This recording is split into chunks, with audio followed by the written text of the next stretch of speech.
Welcome to a new episode of These Go to 11. Let's turn it up.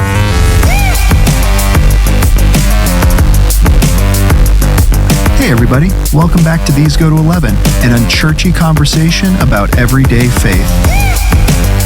Please make sure you like, subscribe, and review on your favorite podcast platform. This not only helps us to get our content out there, but also helps us to find out what you, our faithful listeners, think.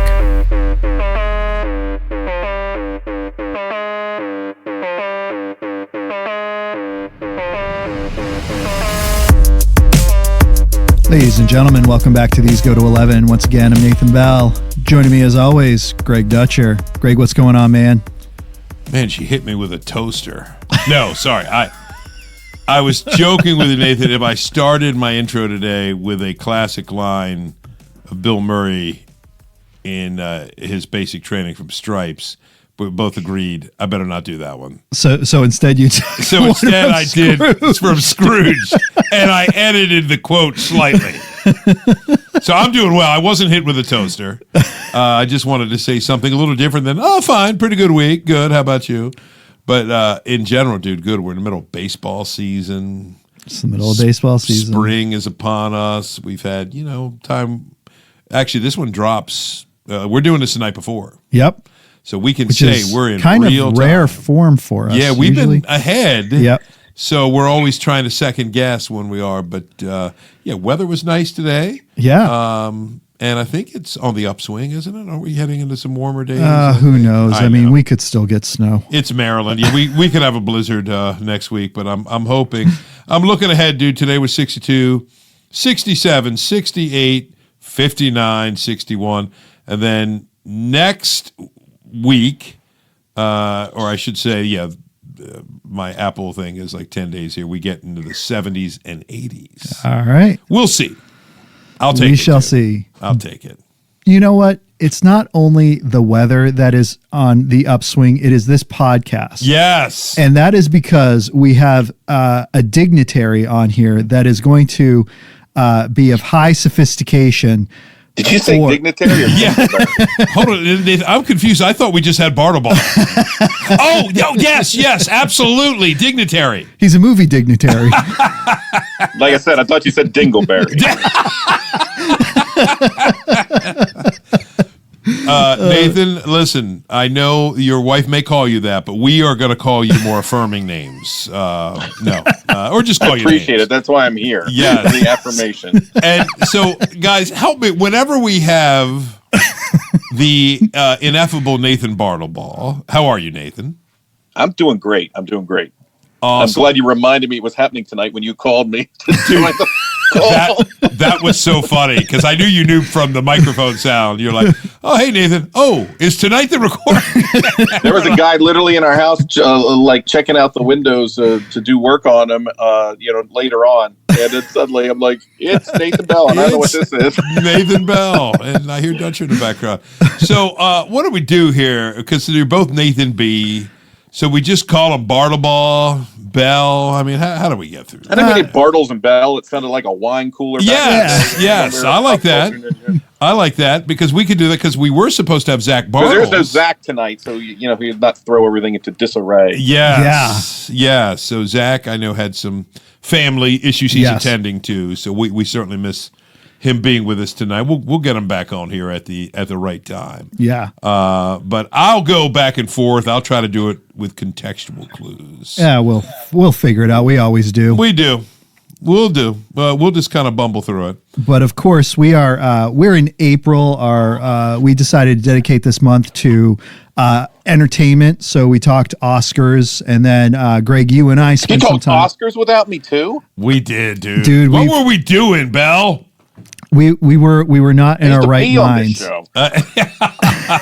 Let's just go back. Back then, Nathan couldn't get me to record with him. Yeah. Dude, let's just go back to everything we've been doing since the beginning and just get, We're just going to re-record all four of them tonight. We're just going to, it's going to be like the Taylor version.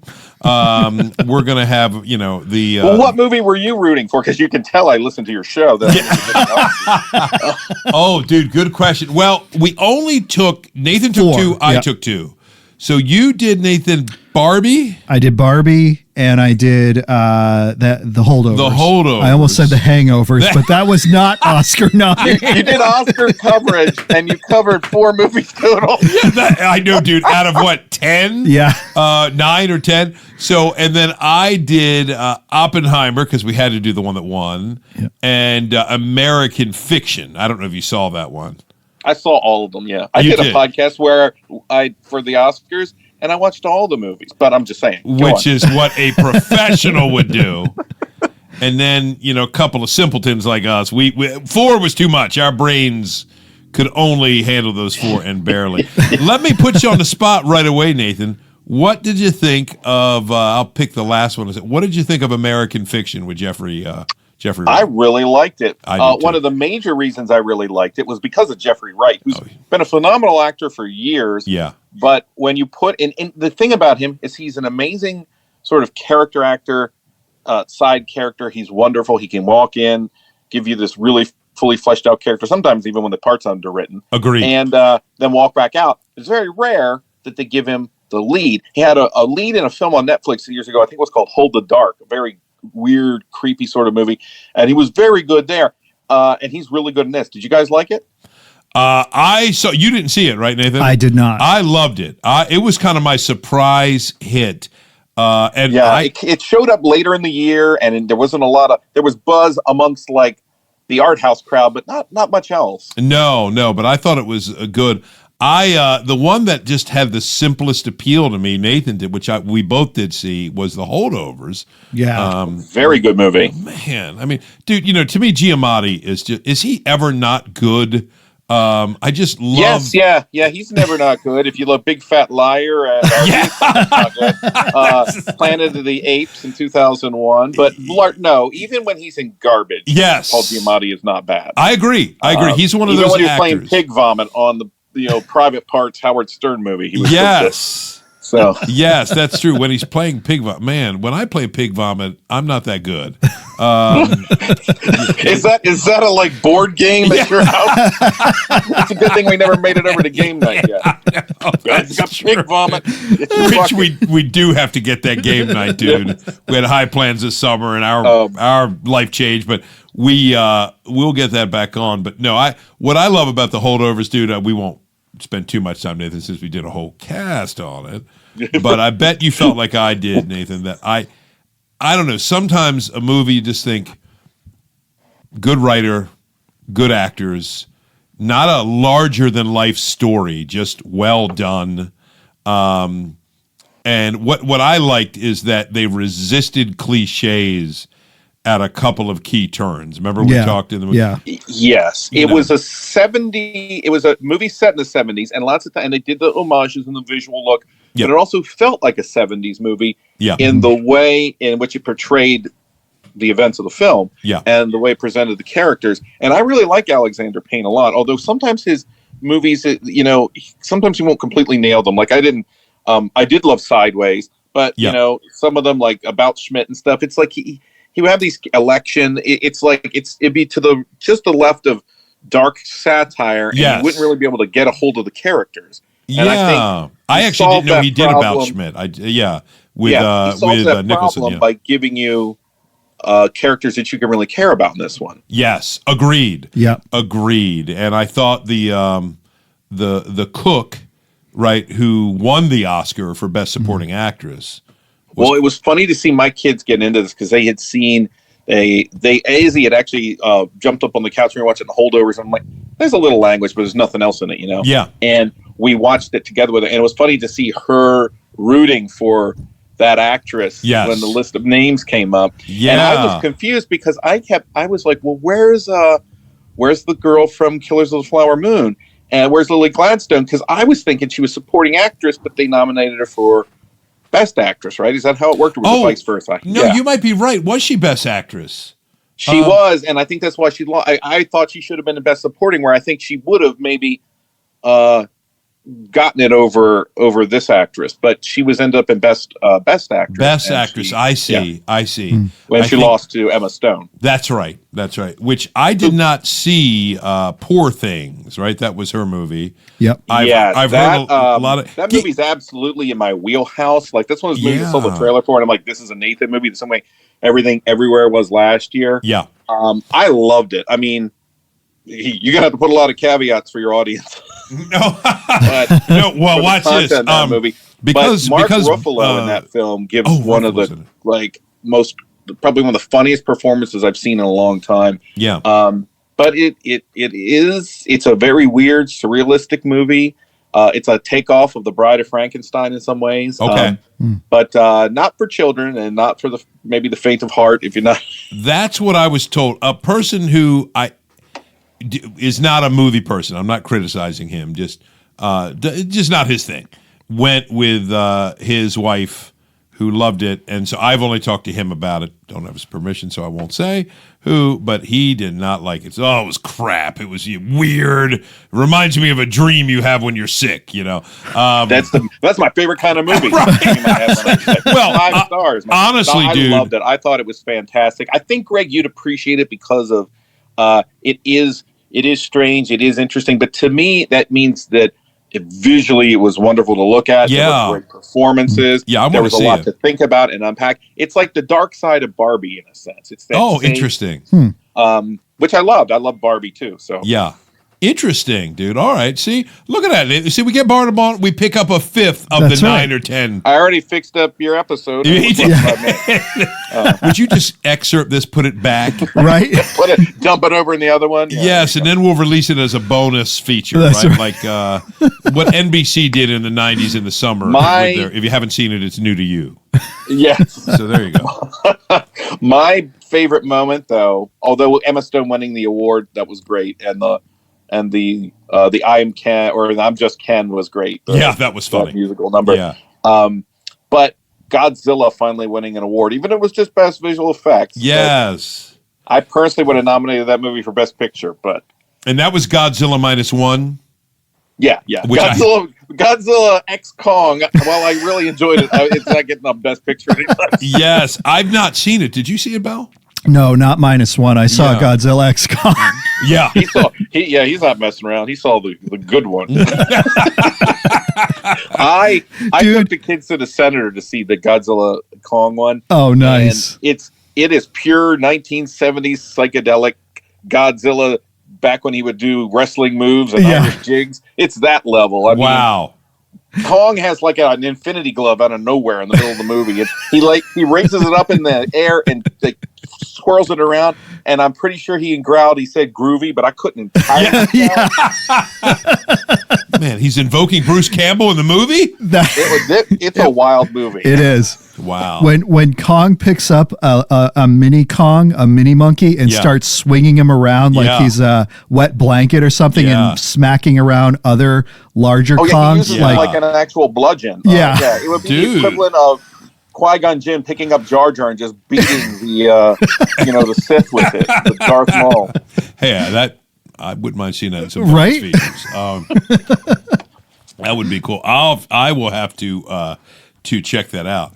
So, Mr. Bell, what are we talking about since we have Nathan? Are we talking about shows, movies? Dude, we're talking everything. Everything, everywhere, all at once. Wait, that's been done. Yeah. We're gonna start. I think we should start with some coming attractions. Yeah. Let's start with things that we're looking forward to seeing. So, Nathan, Greg and I were just kind of talking about this beforehand. We were watching a bunch of trailers. We're going to go ahead and start with you. Oh, yeah. What are a couple things you're looking forward to that you know are coming out? Yeah, my brain's going to even go all the way through the summer. But I will tell you that, straight off the bat in May, there's about 3 or 4 big movies I'd really like to see. Primarily at the top of that heap is Furiosa. The George Miller prequel to Fury Road, which I thought was outstanding. And I've loved all the Mad Max movies. Yes. And I'm a huge Anya Taylor-Joy fan.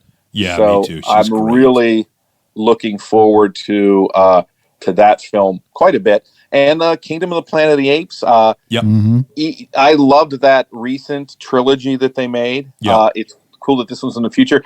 But the thing that really, and guys, I know you've seen the trailers for this, but I'm not a big, let's go and just watch special effects, even though I just admitted to loving Kong and Godzilla. But, the visual effects in that film, to think we've come from Roddy McDowall. Oh, my goodness.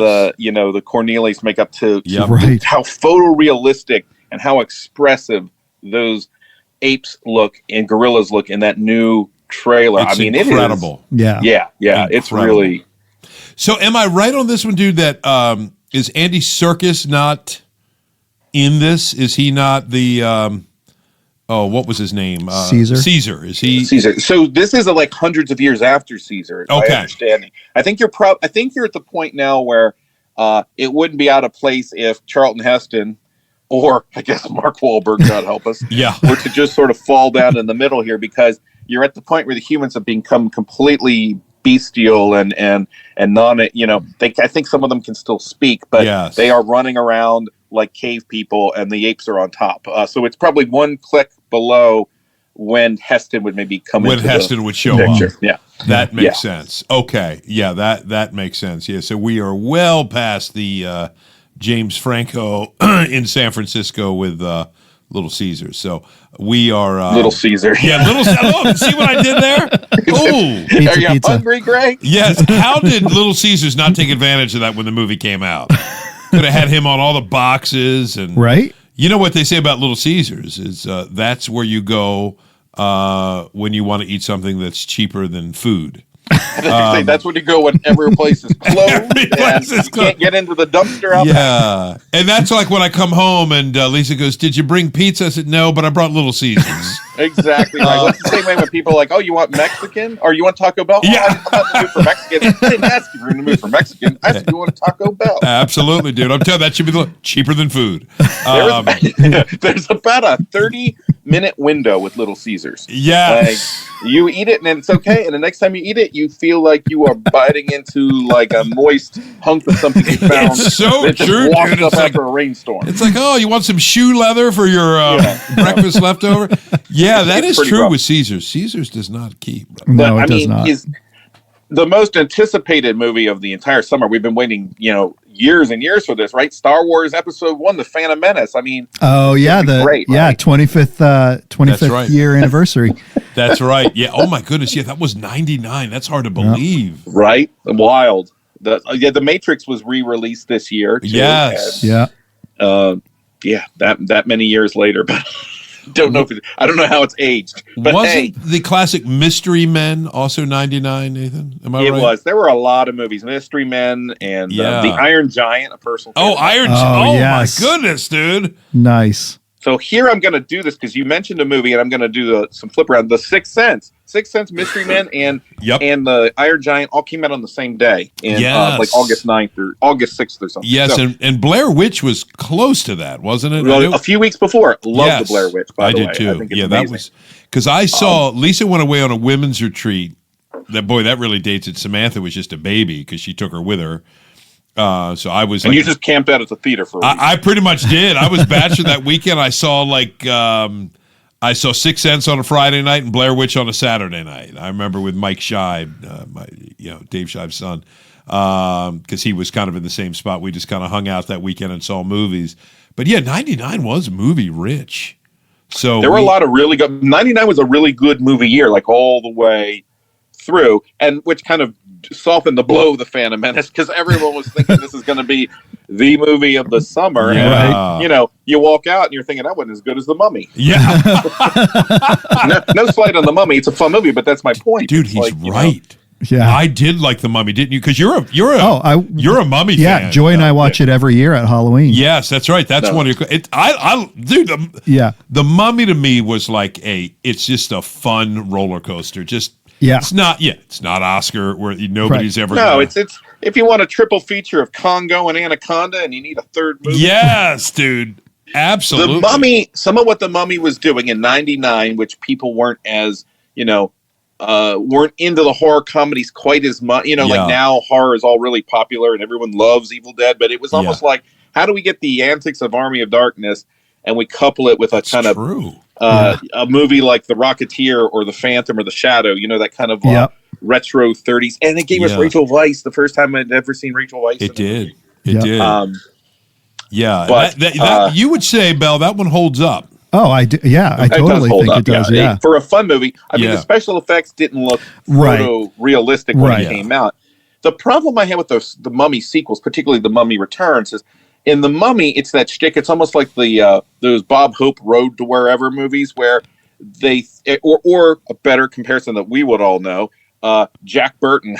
Where he thinks he's the man, but he's not. The Yeah. problem was in the sequel, they all learned they were descendants of magi and were all secret warriors, and they were all great, but they were a mouthy librarian and a goofy, warrior. And it's like a buddy of mine talks about an anecdote where after the first screening, I think it was John Carpenter says, after the first screening of Big Trouble in Little China, one of the studio execs says, "I don't get it. He's not that good at what he does." Yeah. Which is clearly the point. Exactly. It's Club Save the World, and it worked. So. Yes. So, get us back. What else is coming out in May? We've got the Planet of the Apes. We've got... Speaking of Schlub Save the World, you got the Fall Guy. Fall Guy, you mentioned, which looks really funny. It looks like exactly the kind of summer movie you want, which is pretty people doing fun things and big explosions. Mm-hmm. But the tone of it just looks like it would be a really fun, light ride. It does. Yeah, it does. And it's not really... my comparison point might be years ago, they made that remake of Maverick. Yes. They had Mel Gibson and Jodie Foster and James Garner, the original star. Yep. This one, of course, was it Lee Majors was the Fall Lee Guy? Majors, it was Lee Majors, Yep. I'd love to see. I know he's still kicking around. I'd love to see Lee because he was Ash's dad. But dude, he was killed in Ash. Oh wait, not the actual actor. He's still alive. Well, but hey, Greg, it didn't even matter. He got killed in Ash because he came back. Did it? Well, how many times did Ash and his little crew die, and it didn't matter? They kept coming back, right? It seemed like Kelly and Pablo and Ash, they were fine. Everybody else, a few times. At one point, they drove the they drove the car, the Oldsmobile, right up out of hell or something. Right? Yes, that's right. That's right. Yeah, the Fall Guy.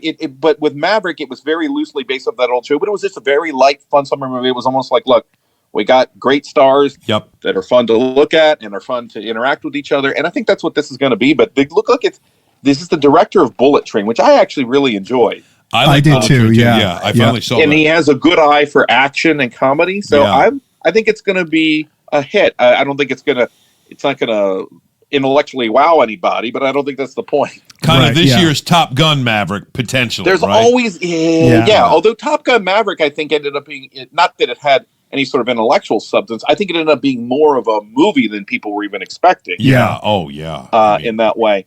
But I think that's the first one out of the gate. You always get that summer opener kind of the movie, May opener. I think he's right. I'm just happy that it's not like, it's not another comic book movie or a 10th entry in a franchise. I mean, it's usually a Marvel movie always out of the gate in the summer. It's true. And it's nice. I don't have anything against Marvel, but I'm happy that this is something a little different that people haven't, necessarily seen in a while. And when, guys, this is kind of one of my little favorite little series, universes that's been built, is The Quiet Place.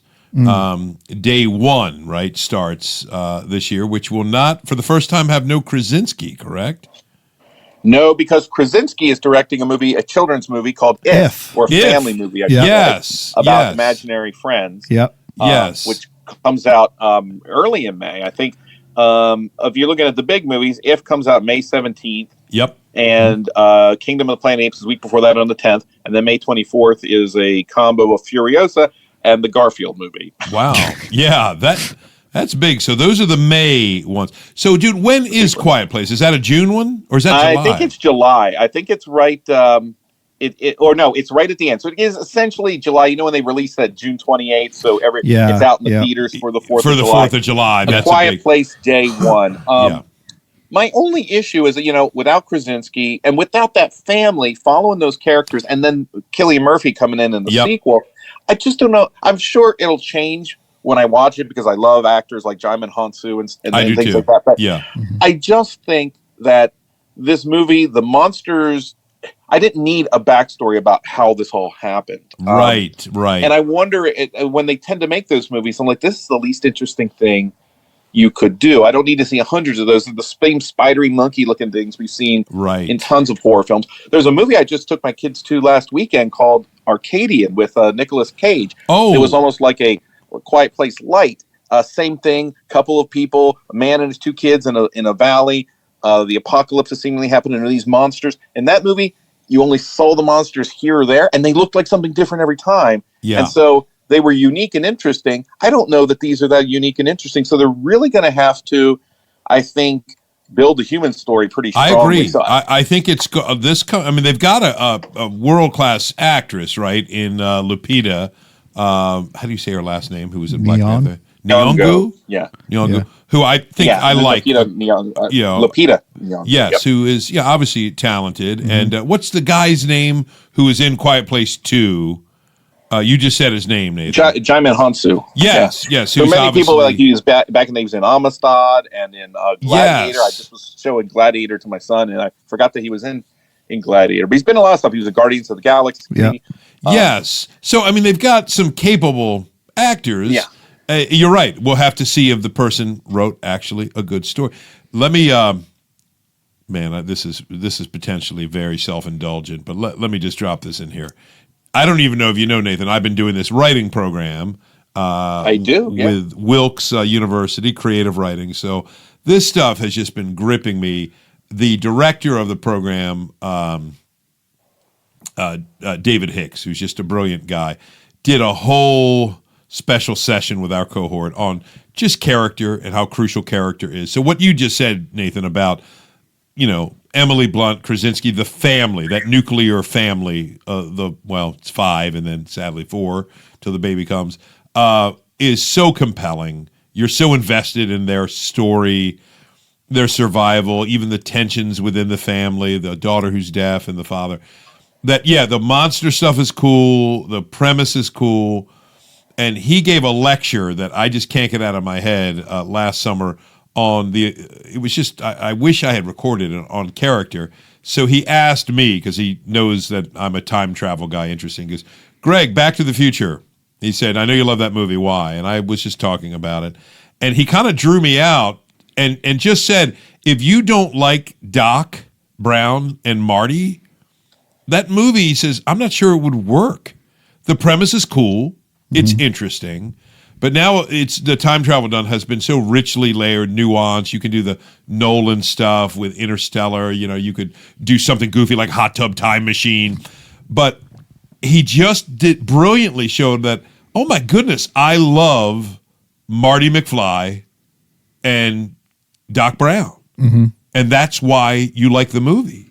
And if you fail with a character, no cool premise, no special effects are really going to, and like you said, it might be a popcorn movie that stays with you for a little bit, but it doesn't stick with you. Well, I'm probably going to irritate some people here, but it's the difference between Weird Science and Back to the Future.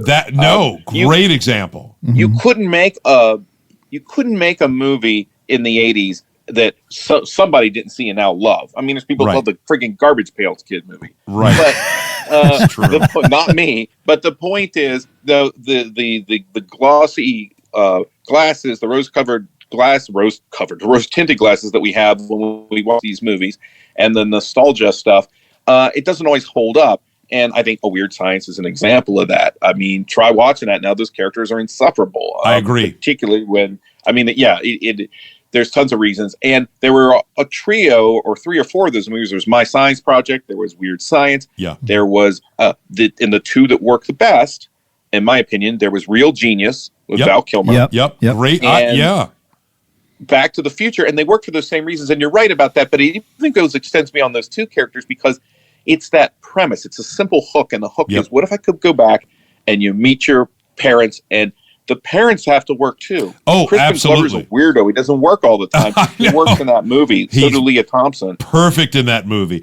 And look, Biff, who you never see anymore, whoever that actor was, I love Biff, did the bully so well. Yeah. even the bald principal, right? Yeah. I mean, who's you're a slacker, McFly. That's your problem. You've always been a slacker, like your old man. You're right. That cast, we talk about it all the time. Yeah. Nathan and I talked about shows a couple of weeks ago, and remember How I Met Your Mother? Yeah.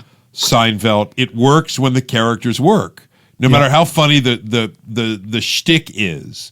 You can even get by a movie that has almost no plot. Yeah. The thing with Back to the Future, it's a good example, but the thing is that had an ingenious plot to begin with. It did. And then you laid on characters you loved. A movie I love, The Fifth Element. Yes. You create characters that you would want to follow even into another movie. I think Gene Siskel said that once. He's like, if you put them in and it doesn't matter what they'd be doing, I would follow these characters. That's your test. That's your litmus test. He said, the other litmus test is if your movie isn't more interesting than the same actors having lunch, drop it. Yeah. Well, I'll get another King reference in here. Remember, Nathan, I heard this podcast that King was on, and he's happy that I think Andy Muschietti has some role. HBO Max is going to do something with a Pennywise origin, Derry origin. And the interviewers were asking him all these questions about Pennywise, and King at some point basically says, he really bores me. It's an excellent point. I don't understand I'm curious to see what happens with it, but I don't. If there is no origin to Pennywise except that he's an intergalactic space spider, Exactly, and the fact that King, he even made a joke. I can't quote him as in full Technicolor, but he basically says, up around the bend here, I'm going to be passing on, and he goes, and I suppose I'll have a little bit of notoriety beyond my death, largely because of that blanking clown. But he said what he's excited about is his character Holly, who he introduces in a series called Mr. Mercedes, and now she's been in The Outsider. A couple of different actors have played her in the film adaptations, but people tease him about it online. If you look at the Reddit thread, here's King. He's got another book coming out. What's it called? Holly. Because she fascinates him. Yeah. He's created a character that he expected to be a side character. She is. She was created a side character to Bill Hodges. Bill Hodges. Yes. And you see, and I had to remember his name, but not hers. I agree, but hers stands out I just love the way he talks. He fell in love with this character because she's.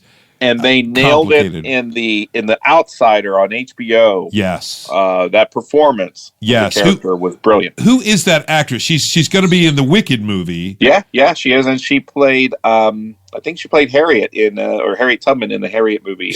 She did a couple of years ago. She also plays in Bad Times at the El Royale. Have you ever saw that movie? I liked that movie. I didn't love movie. it, but it's a fun kind of. It's fun. It's Tarantino light. Tarantino movie. Yes, 2 Days in the Valley or something. Yep.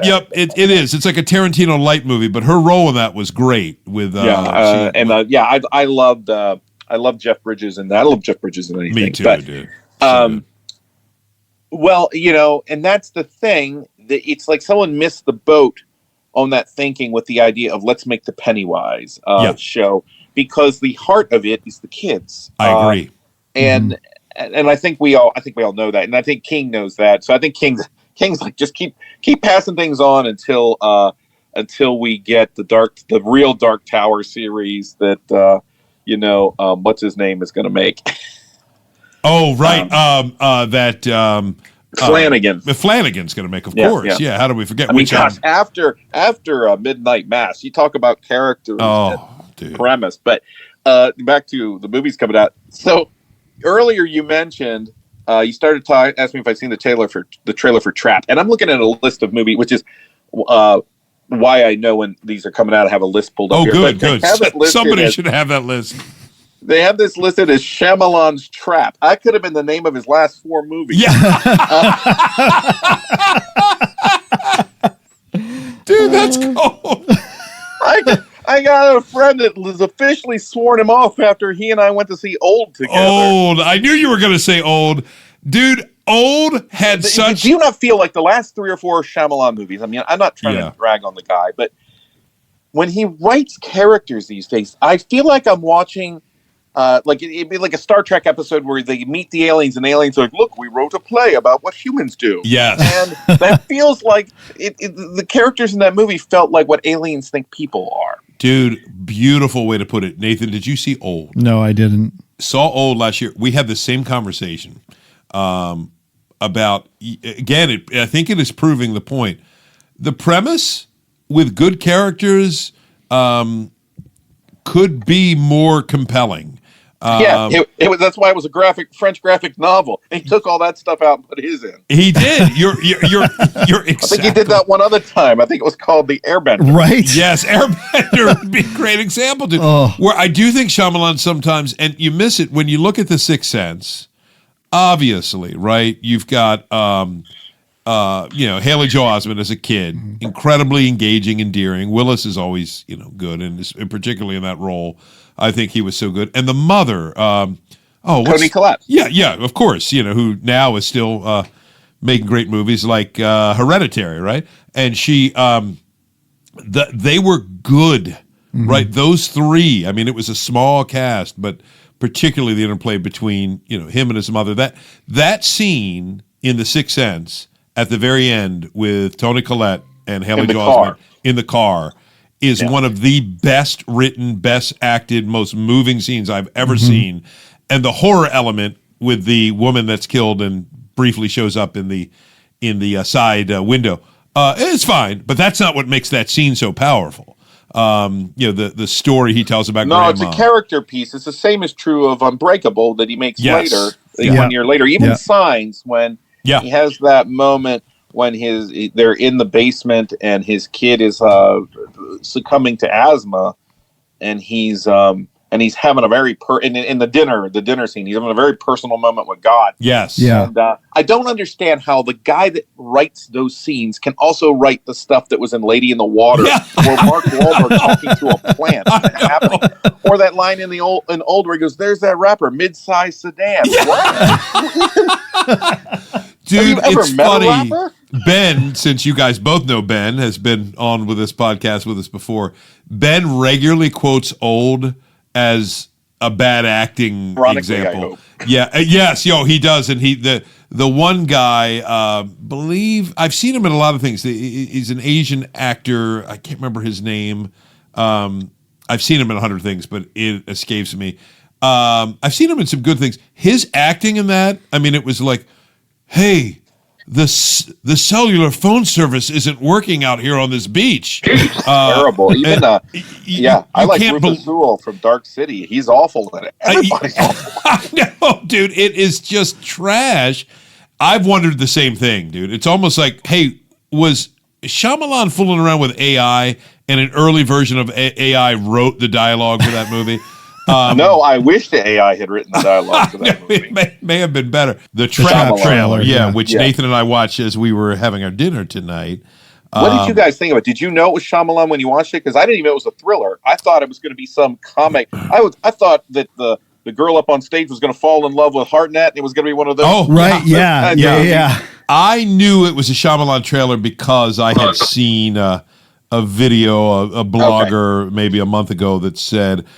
The one thing that's nice is it's nice to see Hartnett, who disappeared for, at one point, early 2000s, he was all the rage. Remember, wasn't he in Pearl Harbor? Yeah, Pearl Harbor. Kind of your up-and-coming, kind of, young, good-looking. Yeah, then he did some TV. He was in Penny Dreadful, which I liked. Yes, that's right. And then I don't know why he fell off. I don't know if it was a personal thing or just a series of casting decisions. But of course, I think he's an interesting guy, but he's also a little, if I may say so, a little bland. Yes, that's what I'm wondering. Like a little, and so I wonder if it's the right role. This is one of those guys you have to get him in the right role because he was in Oppenheimer, wasn't he? He was the he's been in a lot of stuff, kind of in the not on the side, but like he was in a really good episode of Black Mirror just recently. Not so long ago, right? Wasn't that him? Yes, I forgot about that, but I think I know the one you're. The last season of Black Mirror, this idea of these astronauts, and they would have they'd have two bodies, and they could be the switch between the two, and they could be with their families on Earth, and then they would go back to the body up in space. Yes, yes, that's right. Wait, was that the one with Aaron Paul?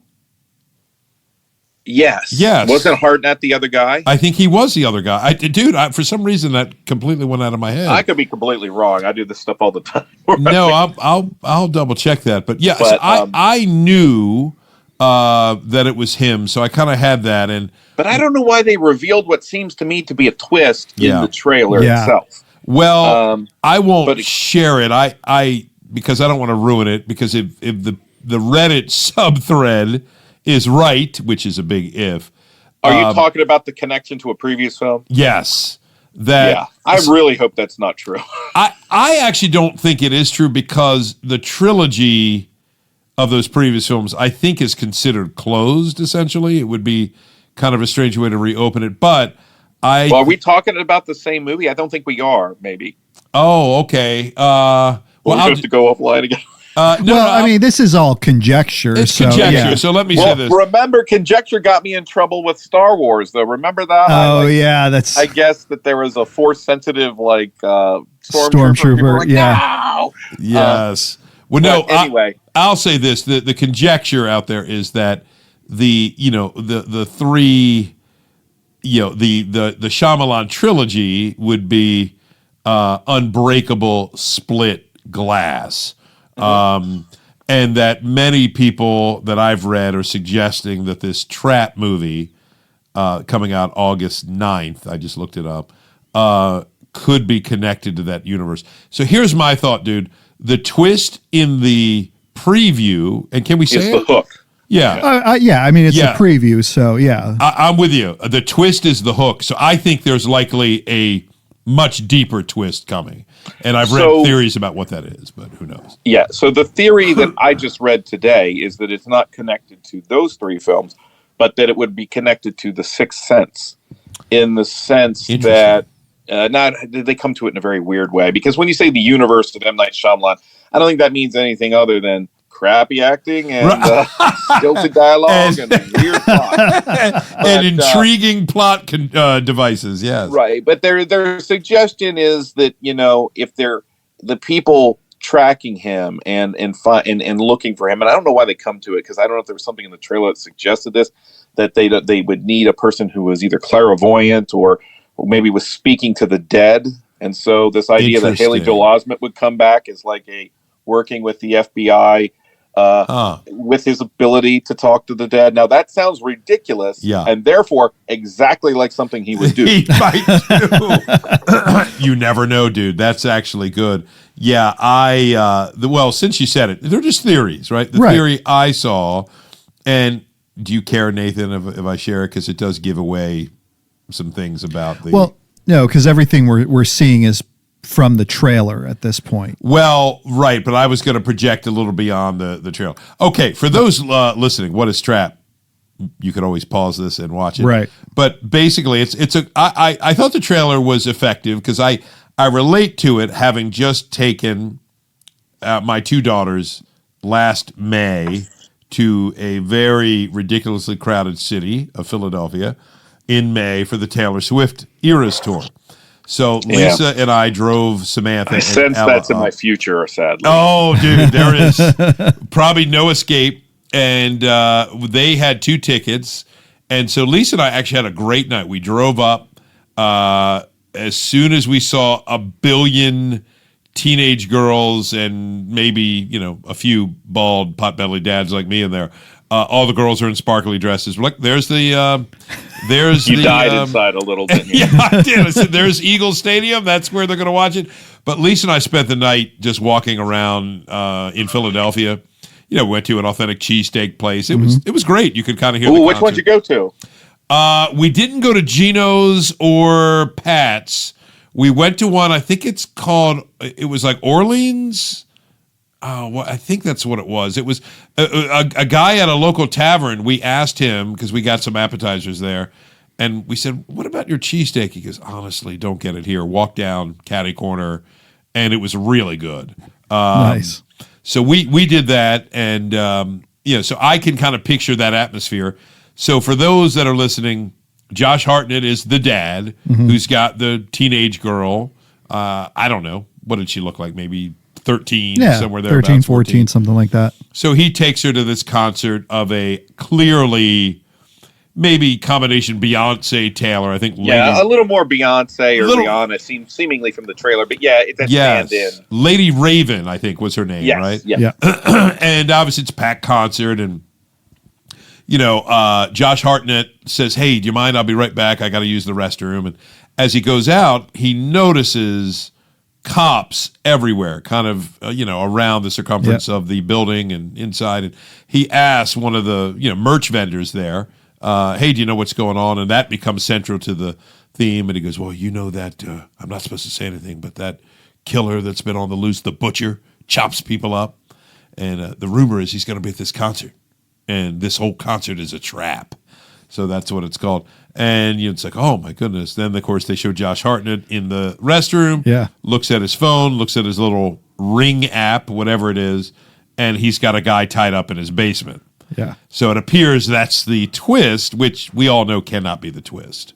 It's got to be the hook, as Nathan said, right?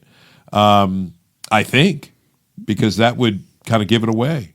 Yeah, and I didn't mean to suggest that was the twist, but even that little, I like when back in the day when trailers would give you almost nothing, I know. And walk into it. And in fact, the Unbreakable trailer, to my memory, was like that, where I wasn't entirely certain what this movie was entirely about. It's I true. didn't know it was a superhero movie. Watching Unbreakable, I knew it was about a guy that had survived a train wreck and was unharmed, but I didn't realize it was going to go so deeply into that world. Let's talk about that. This is a big topic of discussion in our house too. Trailers today. Yeah. Do you guys? I think I know your answer, Bartlebaugh. I'll ask you, Nathan.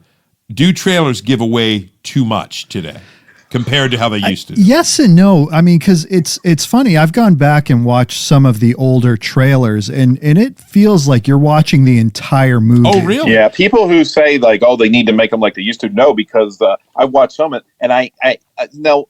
The tricky thing is sometimes I know what we're seeing are people creating after the fact trailers, assembling trailers for old movies. But no, some of those legitimate old trailers would just keep going. And an interesting thing, because it dovetails with Robert Zemeckis, who did Back to the Future. He kind of felt that, well, if your story and your characters are strong enough, it doesn't matter. And a perfect example of that is he released his trailers for What Lies Beneath and Castaway, both of those movies he made in the same year. What Lies Beneath gives the entire film away. It does. Yeah. Dude, you are so right about that. I remember seeing that movie thinking, I know this whole movie from the trailer. Yeah. I thought this can't be like we were just talking about, this can't be the twist because we've just seen it. And Castaway is the same deal. I mean, it's even revealed he gets off of the island. Yeah, that he gets off. That's in the trailer. And you're sitting there looking at it, and he made some comment like, "Oh, well, you don't want to get people to feel like comfortable enough that like, oh, they know what they're going to go see," which is a weird idea to me. But I guess he felt that his movie would be strong enough that they would go anyway. They'd want to watch it anyway and get more of what they've gotten in miniature. So I think one of the problems today is the movies are so they exist so little beyond their trailers. I've seen a few movies in the past month that are little more than what was in their trailer. Yeah. And almost not all the big moments are there. And because there's no character development, we don't get to know a person. Right. And it's just set pieces.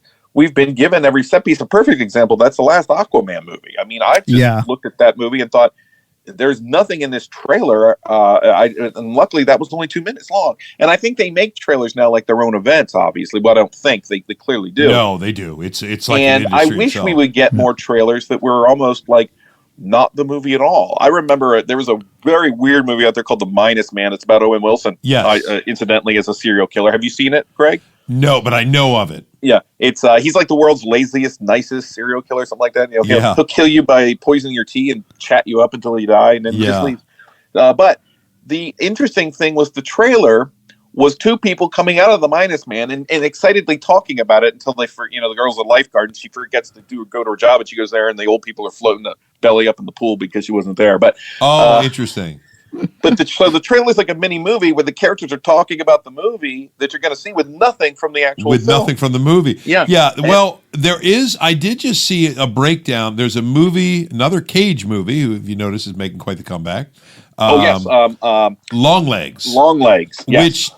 What's intriguing, it tells you nothing about the movie. it's a series of seemingly random images, which I kind of like because it gives me a mood that is creepy, it's unnerving, but I really couldn't tell you a thing about the movie. You know who else does that is, well, to a lesser extent, is Jordan Peele. Yes. Yep. Yeah. Jordan Peele will give you enough of the flavor, but none of the secrets. Yes, he doesn't want to give the secrets, which is interesting. So this tells me, we all know, movies exist largely to make money. Regardless of the artistic sensibilities of the people who make them. So somehow there must be a marketing group of marketing firms that have figured out the dollars and cents of this, right? Because I'm thinking, okay, perfect example. You mentioned before we started to record, Nathan, the movie that's out now that's actually been fairly well reviewed, the kind of kid horror movie Abigail.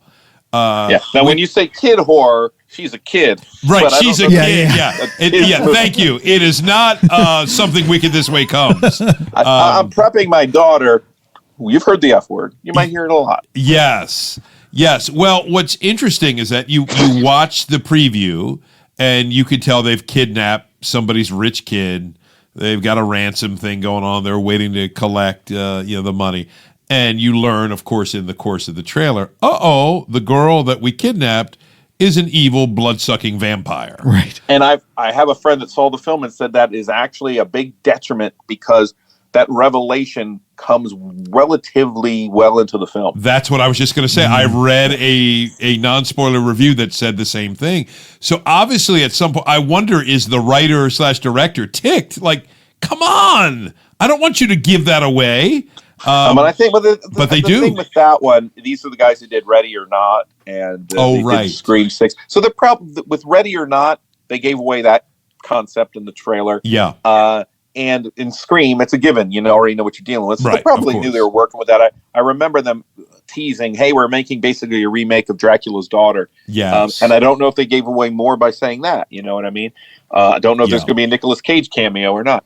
But from last year's movie. So yeah, it's a good point. There's a weird movie coming out this summer too called Cuckoo.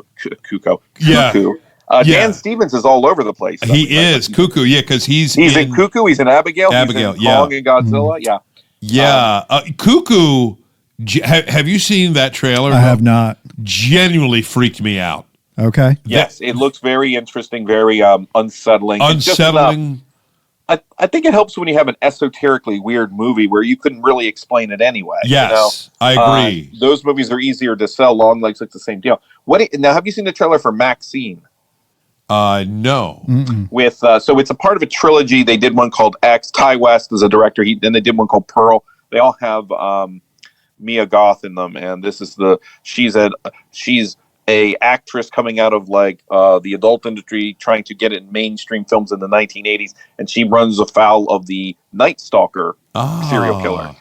And but it looks like she kind of is going to go up against the Night Stalker character in such a way that I was almost getting that vibe of like a Once Upon a Time in Hollywood, where it's maybe like the alternate history. Yes, the preferred history. Yes, yep. Yeah, much like which is a Tarantino thing. Inglorious, of course, does that. Yeah. So how about Twisters, though, right? Oh, right. Yeah. Twisters, but you can't do Twisters because you don't have my man, Bill Paxton. Bill Paxton. We were watching True Lies the other night. Would a spy pee his pants? Dude, I love Bill Paxton, man. Yeah. He's amazing. He's loved everything he was in. I really was bummed. I was too. He did a great horror movie himself. He directed called Frailty. Oh, have you seen that? No. I put this one on your list. I am, Greg. It's a story. The basic setup. Matthew McConaughey is in it in the present day, and he goes into a police station and he turns himself in and he tells Powers Booth, who's the cop there, that I'm the guy you're looking for. I'm this killer that's kind of running rampant through the heartland. And then it goes back and it tells the story of a kid who's got this. Bill Paxton's his dad. He's just a laid back, nice dad. He's raising two kids on his own.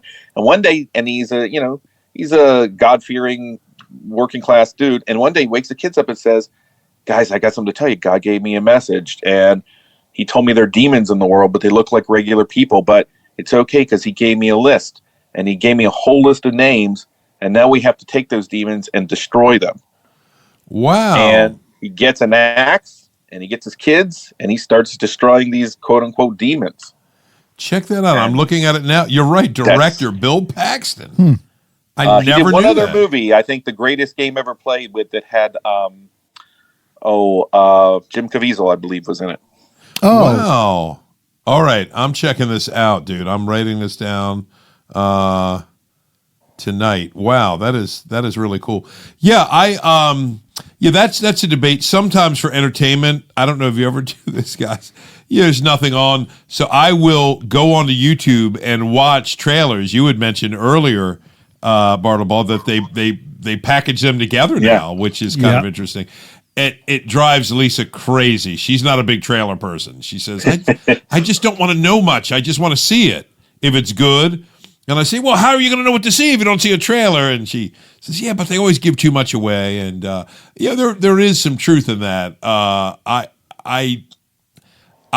like it when they give you, like, I do like Peele's trailers. I'm intrigued. I want to know what's happening. Yeah.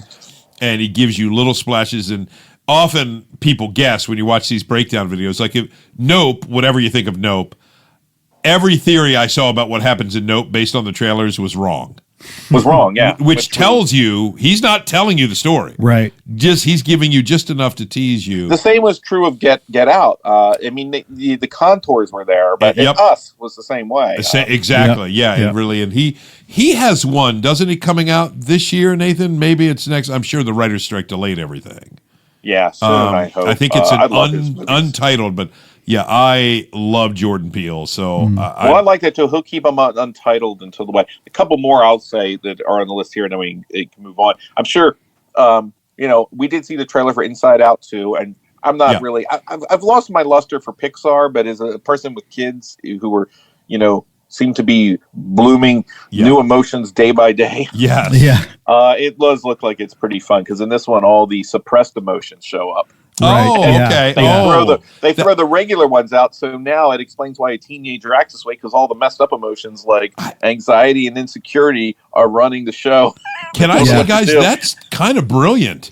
Yeah. It is. Actually, I hadn't seen the trailer grudgingly, thinking I don't care about Inside Out 2. Yeah. And just like I watched the trailer for Inside Out 1 and said I don't care about this, and I loved that film, and it does look interesting. The suppressed, because I wondered, well, what they kind of did the thing in the first one, right? But the idea of they bottle emotions. up. They literally put in a bottle all the characters from the first movie, and those are the bottled up emotions who have to get back out. That's kind of wild. That one grabs me. What else, Nathan? Tease our audience a little more here. So we have a new Alien movie, Alien Romulus, which is directed by Fede Alvarez, who did the Evil Dead remake, and he also did a movie a few years ago called Don't Breathe with Stephen Lang. Yep. Both of which I thought were good horror films. I did too. And so I don't know what else they can do with the series after Ridley Scott killed it dead, but right. I think they're going to try. Yeah, I know. It's just I wonder if Alien is just they can't resist it. It's and there's an Alien TV show that FX is doing at the same time, which is going to be different, I think. The Crow. What do you guys think about this? Back to Skarsgård, Bill Skarsgård. Yeah, they're remaking. Yeah, it'll be interesting. It's hard to. I mean, this will be what, the fourth or fifth one that they've done, but this is a reboot. This is the reboot of the series. The Crow. And really, it's an adaptation of the comic book. Yeah. But yes, I didn't see any of the others outside of the Brandon Lee. I didn't either. Yeah, I did end up seeing all of them. I mean, again, the Brandon Lee one was the one in my opinion. The series that Mark Dacascos did was pretty good. It had hit or miss episodes. Okay. But yeah, I mean, the movie was, to me, it's going to be interesting to see what they do with it. Apparently Skarsgård has been doing a ton of physical training for it and really, working on the role, trying to do it justice. So, I hope that one's good because I really enjoy the. It does look intriguing in some ways, but I think the problem with the original film, there's got a couple things. Which you get past the fact that Brandon Lee died on the set of the film. So whether that should influence or not, it absolutely does. Yeah. And the other part was he was actually good. Right. He had been in a few other movies. I guarantee you, Nathan, you've seen him. Oh, like Rapid Fire. Oh yeah. Showdown in Little Tokyo. Which were not good movies. Yeah. His martial arts skills are on display, but not a lot else. Right. And in The Crow, he had an opportunity to actually demonstrate he had some chops. He had the ability to play an interesting character. And I love Alex that Proyas, who also did a movie I love called Dark City, and he did the iRobot film. Right. Very visual style to that movie. And I think that people forget that for an action film, a lot of it was very melancholy. It was really given over to Brandon Lee. He's this avenging angel, but he doesn't want to be. And so there's a sadness even in things he has to do. And there's all the action, but then there's all these scenes with Ernie Hudson and with the little girl. Yeah. And there's a really good movie in there. And I just see this new one, and I just think it's another action film, like when they remade RoboCop. Yeah. It's like, okay. Right. Yeah, with what's his name, Joel Kinnaman. Yeah, and the director is a guy who Rupert Sanders, who remade like Ghost in the Shell, a live action with Scarlett Johansson, which to me was the epitome of just boilerplate, like all the special effects, all the production there. But like you said, Greg, there's no characters to latch on to. Yeah. So that's my concern. Yeah, no, it really, really makes a difference. And aren't they doing a Don't Tell Mom the Babysitter's Dead remake? Are they? I think that may be out. Oh, is that already out on streaming? I saw that. I didn't hear much about it. So that's telling you right there. And Shyamalan's daughter is directing a movie called The Watchers. The Watchers. We watched the ad on that, which looks like an Outer Limits episode. Dude, it does look like an Outer Limits. It is is that Dakota Fanning? Is she the star of? I don't rightly know because I didn't look it up, and I'm not sure. It's The Watchers. While you're looking that up, Greg. So Nathan, just to go back, the greatest game ever played, that was Shia LaBeouf. You're thinking of Bobby Jones. You're right. I confused the two. And I was thinking when I said it, I knew there was another one time. That makes me happier that it was Shia LaBeouf. I don't know, Shia LaBeouf or Jim Caviezel these days. It's a toss up. Yes, and it is Dakota Fanning is the front actress there for. I think it's a question of who's more nuts, but The Watchers, which will be interesting to see. And I'm looking if there's anything else big. Nathan, you have anything else there on your list? Except that in September, I know a lot of people are looking forward to Beetlejuice 2. Oh, Beetlejuice 2, of course. Beetlejuice, yep. Yeah, and the original was Beetlejuice. So it's Beetlejuice 2. It's just Beetlejuice twice. Yeah, exactly.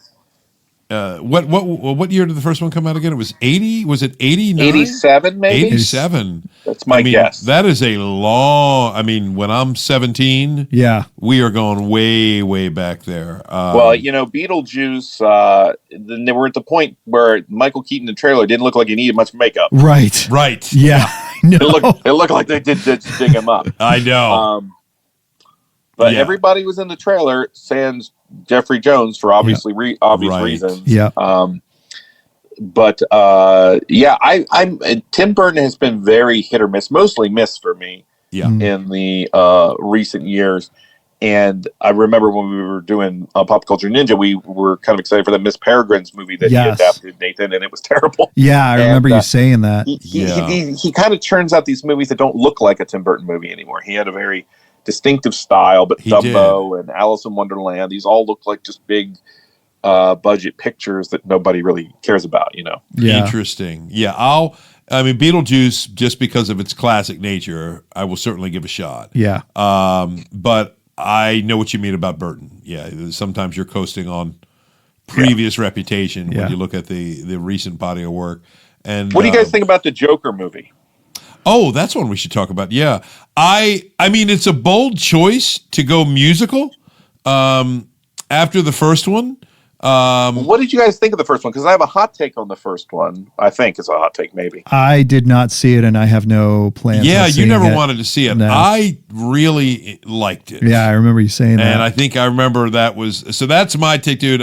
My son Isaac was so stoked by the Joker. He at that time, okay, when was that? 2019. So he was 13, and he was coming out saying that's the greatest movie that's ever been made. I don't think he would say that now, but I liked it, dude. I mean, it is dark, disturbing.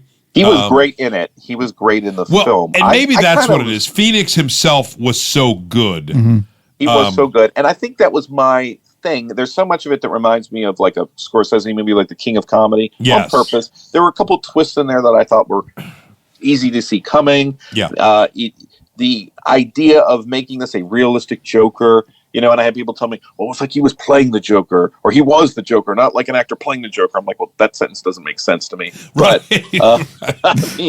But, I appreciate the experiment, but the experiment didn't work for me. And so I had zero interest in this film. And then when I saw it was a musical, and I actually watched the trailer, and I saw the interaction between he and Lady Gaga, I thought I would be up for this. I actually think they found an interesting way to make someone who didn't even like the first movie intrigued in what they'll do here. About what they'll do with the second. Yeah. And I shouldn't say I didn't like it. I just thought it was very overrated because didn't it get nominated for Best Picture? It was. Yeah, I think that must have said a lot about 2019 as a movie year because... Yeah, I read an article about this years ago that said it was the Daniel Day-Lewis effect. Because people were so intrigued with Phoenix's performance, the movie itself has to be great. Yeah, I've seen Phoenix do more interesting work in other movies, I think. Than even this one, but it was. I mean, like I said, I had very few expectations going into it. Didn't care too much. I actually liked that it's a smaller film after seeing so many universe connected, MCU. Right, DCU and it was a movie when the first time we did Pop Culture Ninja, Nathan, you remember the first episode we covered a movie called Boy Wonder. Yeah. That was basically the real world version of what would Batman look like in the absolute real world, not the world of Nolan, because that's still a comic book world. And essentially that's what Joker was. It was what would the Joker look like in a completely real world where we need to know his psychosis and we need to know what made him the way he was. And I thought it was an interesting exploration. I think some people took it the wrong way because I don't think you're supposed to side with him. You're empathize a little bit with him, but you're not supposed to side with him. He's basically like an incel. Yes. It's true. It's true. Yeah. And the relationship with his mother, and there were some... and so and the Zazie Beetz character, like that stuff, to me, some of it and you probably know this, Greg, is going through the writing course and stuff. It had that creaky feeling of, I know all the screenwriting rules, and I'm going to apply them. You ever see Adaptation with Nicolas Cage, where it's Charlie Kaufman, the act of Charlie Kaufman trying to adapt an unadaptable book spirals out and it becomes the screenplay for Adaptation, where Nicolas Cage has a twin, but he just imagines he has a twin. I didn't see it. that. Yeah, I haven't seen that. Put that on your list. It's a great movie, and it's particularly if you're a person who's interested in writing a script or writing a story. It's fascinating because what Charlie Kaufman was trying to adapt a book called The Orchid Thief, where most of the book is a guy describing orchids. Yeah, and he writes himself and a fake twin that he doesn't have into the story, and he gives the twin writing credits at the end of the movie. Oh my goodness! Wow. Yeah, but in that movie, it does reference these kind of screenwriting tactics that we want to put in, and I felt some of that in the Joker. But I didn't know it was a musical. I'm watching the trailer, and I thought like you said, it's a bold choice. It's a bold choice as a sequel when there's not a musical element in the first one at all. And the problem with a performance like Phoenix is, because I don't think the film, this is the guy who directed The Hangover, I think that the movie itself surrounding him wasn't as strong. A performance like that needs a duet. It really needs another person to play off of. I actually think, dude, Lady Gaga was a brilliant choice for Harley Quinn. I think it's going to be really good, honestly. Yeah. I think it's going to justify the first movie because his story work and groundwork will be laid out. But I'll tell you, the bottom line is I want my comic books to be comic books. Right, right. And I don't need them to be layered pathological. Yes, explorations into the deranged psyche and such things. But as real as Ledger God is about as real as I need it to be. Yes. Yes. Very good. Well, we are running down on time here, so we've covered quite a bit. See, this isn't even what we expected to. I know. But when you get Bartlebaugh, you want me to come back and do TV next time? We need to superimpose Bartlebaugh's comments on the bear for next week's episode. That's right. Because next week, the bear, the FX show, right? Yep, Which, FX, of course, I've seen on Hulu. Yep, streaming on Hulu. With Jeremy Allen White is what will be our subject. That'll just be Nathan and me talking. Yep. And then once we hear it, we'll say, we should have had Bartlebaugh. He would have had all sorts of... He would have classed that thing up. He would have, man. Would have sounded like we knew what we were talking about. I know. But instead, everybody just gets to listen to us, not knowing what we're talking about. No.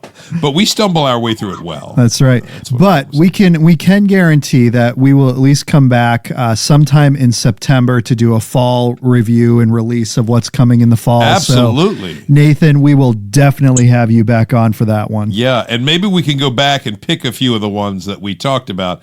Hey, did they work? Like Fall Guy. Did the Fall Guy work? Yeah. Well, did can I throw Joker a couple work? TV shows out there since I watched a few? Yeah, throw some out there that you've been watching that you liked. And I don't know what you guys have been watching. The Three Body Problem on Netflix. I watched the first one. My daughter just finished it. Okay, what did you think of the first one? The first one I loved. I was all in. Yeah. I read the book a few years ago. Of course, it was a translation and book, but it was really good. Then they made a Chinese film out of it that was terrible. Okay. And this is great. This is really good. It's good. Solid, smart science fiction. I love when they... it's funny, my daughter, she didn't watch it with me, but she was talking and she's like, yeah, why would people assume they know what aliens want? And aliens always come down and it's never discussed. They just start blowing stuff up. I'm like, you're essentially dead on.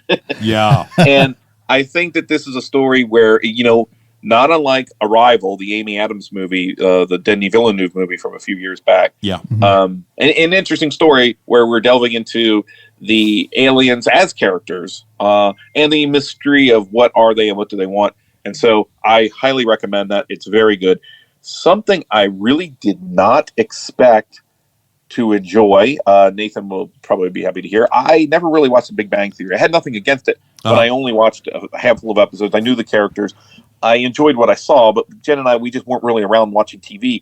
And that was when it was on, when it was in its heyday, it was on network television, right? And there wasn't as much streaming and stuff. And so we just never got around to watching it, even though, it's all on HBO Max and or Max now. But my kids, some of their friends were watching Young Sheldon, and they started to watch that.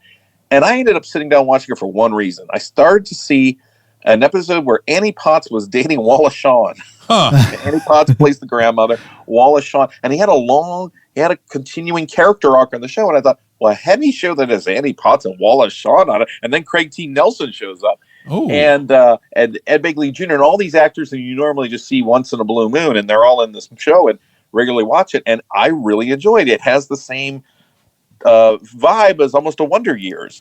Yeah. And it's really good, and you can enjoy it without being connected to The Big Bang Theory. Yeah. My kids binge watched all 7 seasons of that. They're caught up to the show, and it's about to end now. But I do, the one caveat I'll say is if you're it starts when he's very young, and the young actor they got to play the younger version of Sheldon is fantastic because he's not just aping what Jim Parsons does. He's kind of building it all out of whole cloth because it's how he comes about, and he captures that feeling of the social awkwardness and the not picking up the social cues. He does that marvelously without making it a shtick, which is what Parsons did on the other show. Right.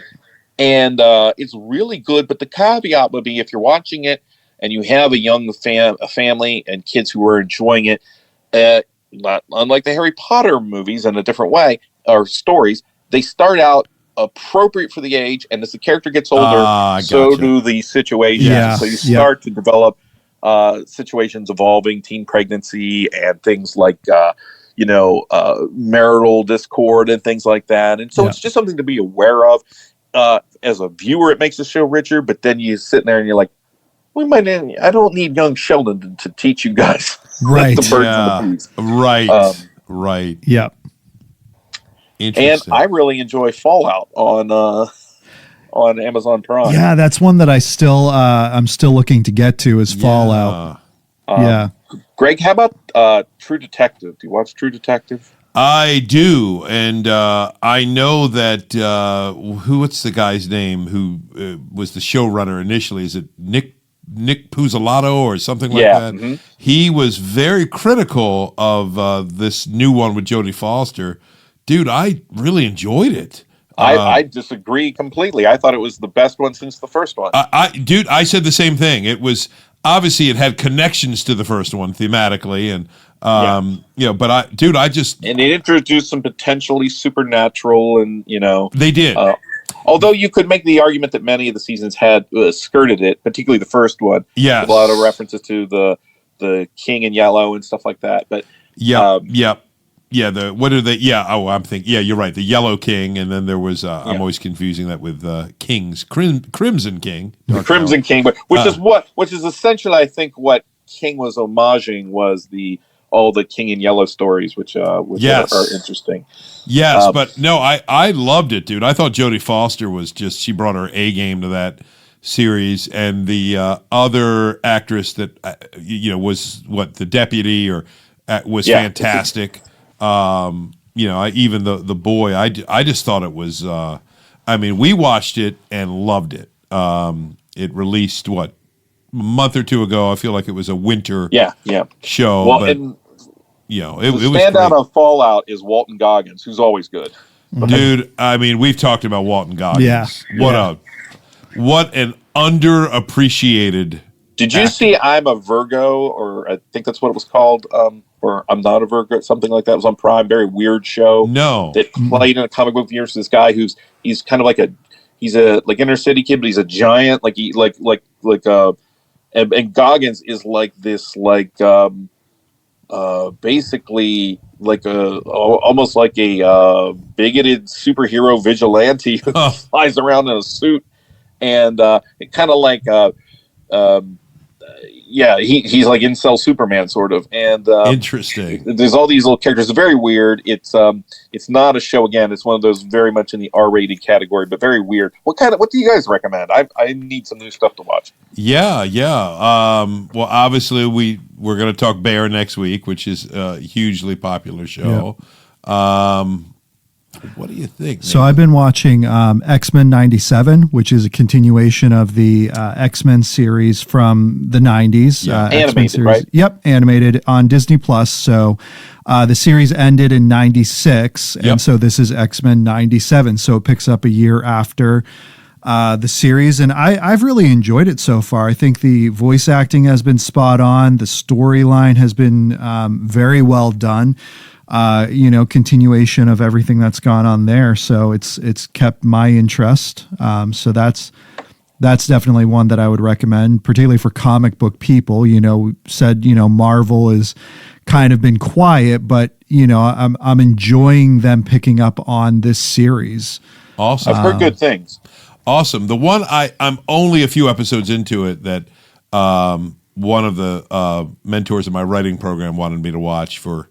Same thing we were talking about, character, developing complex villains, etc. was Killing Eve. It's an interesting show. I've never seen it's unique. I would say without giving it away, if you just even watch the first 5 minutes of the first episode, that's why my writing mentor wanted me to watch it. She said, but you can watch it beyond that. But the choice the villain makes, it's really interesting. Tells you a lot about the character, right? And they kind of keep reinventing the arc of that show, which is interesting. So if you keep watching it, Greg, you'll kind of find that they just keep adjusting the expectations and adjusting the natures of the relationships, which is very interesting, kind of a fun thing. Because it's Sandra Oh, right? And it's who's really good. I think that's the thing. You get a show. Yes. Another show I really like, Succession. If you've seen that's good. On Max. You know what? I haven't finished the final season, but wow, it is a really smart, good show. Yeah. The mentor that you hear me talk to sometimes, Nathan, when we meet on Mondays, she actually wrote a few episodes of Billions. Nice. Which is interesting. So I've picked her brain on some things and.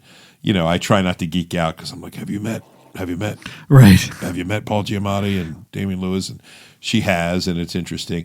And I will say she did confirm for me what everybody says, that Giamatti is one of the nicest guys on planet Earth. Nice. Said he is the most down-to-earth, rich, famous guy. Yeah.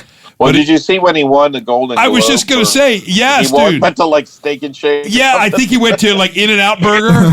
And I think it was like it was In-N-Out or Steak and Shake. It is, and he's got his Golden Globe, and he's having like a double cheeseburger and like a chocolate milkshake, and he's taking pictures with the staff. I love that.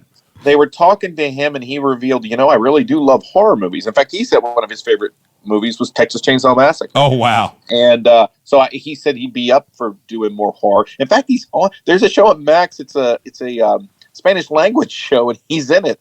It's a horror TV show. I got to look up the title again, but I haven't got a chance to catch up with it. I love that guy. I just something great. about him. Because I think of him when he did John Adams, and now there's Franklin with Michael Douglas playing Ben Franklin. Yeah. I haven't seen it yet.